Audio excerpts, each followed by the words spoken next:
बलि चढ़ाने का प्रण लेने वाले जरासंध का 2 टुकड़ों में हुआ था जन्म। जानिए कैसे हुआ अंत। मगध के सम्राट बृहद्रथ की 2 पत्नियां थीं और दोनों की ही कोई भी संतान नहीं थी।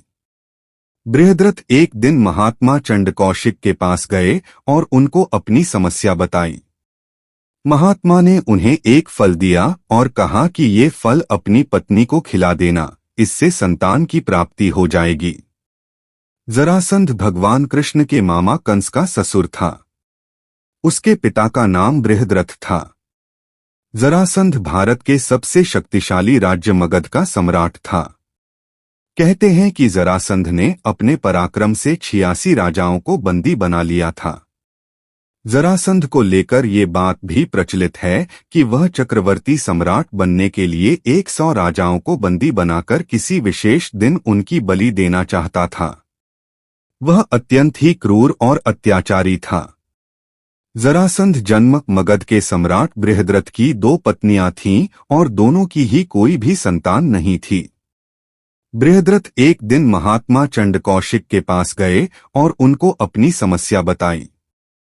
महात्मा ने उन्हें एक फल दिया और कहा कि ये फल अपनी पत्नी को खिला देना, इससे संतान की प्राप्ति हो जाएगी।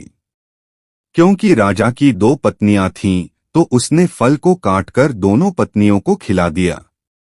दोनों पत्नियां गर्भवती हो गईं, लेकिन दोनों के गर्भ से शिशु आधा आधा निकला।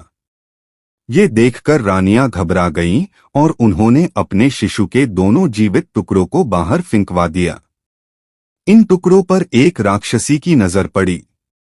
उसने अपने माया से दोनों टुकड़ों को जोड़ दिया और वह एक शिशु बन गया। शिशु जोर जोर से रोने लगा।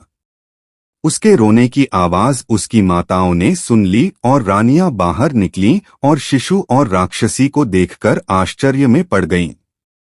एक ने उसे गोद में ले लिया, तभी राजा बृहद्रथ वहां आ गए। राक्षसी ने राजा को सारा किस्सा बता दिया। इस राक्षसी का नाम जरा था। राजा प्रसन्न हुए और उन्होंने उस बालक का नाम जरासंध रख दिया, क्योंकि उसे जरा नाम की राक्षसी ने जोड़ा संधित था। जरासंध को वध कर पाना लगभग असंभव था। उसे मल्ल युद्ध लड़ने का शौक था। वह भगवान श्री कृष्ण का शत्रु था। श्री कृष्ण ने उसे मारने की योजना बनाई। योजना के अनुसार श्री कृष्ण भीम और अर्जुन के वेश में जरासंध के पास पहुंचे और उसे कुश्ती के लिए ललकारने लगे। हालांकि जरासंध सभी को पहचान गया, लेकिन फिर भी उसने कुश्ती लड़ने का निर्णय लिया। 13 दिनों तक भीम और जरासंध का युद्ध चला। इन 13 दिनों में भीम ने कई बार जरासंध के 2 टुकड़े किए, लेकिन जरासंध हर बार जुड़कर फिर युद्ध के लिए सज्ज हो जाता। तब भगवान श्री कृष्ण ने 14वें दिन एक तिनके को बीच में से तोड़कर उसके दोनों भागों को विपरीत दिशा में फेंकने का संकेत भीम को दिया।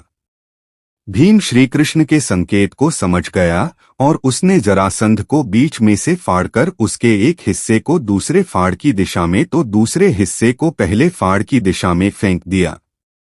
ऐसे जरासंध का वध हुआ। विपरीत दिशा में फेंके जाने से दोनों टुकड़े नहीं जुड़ पाए।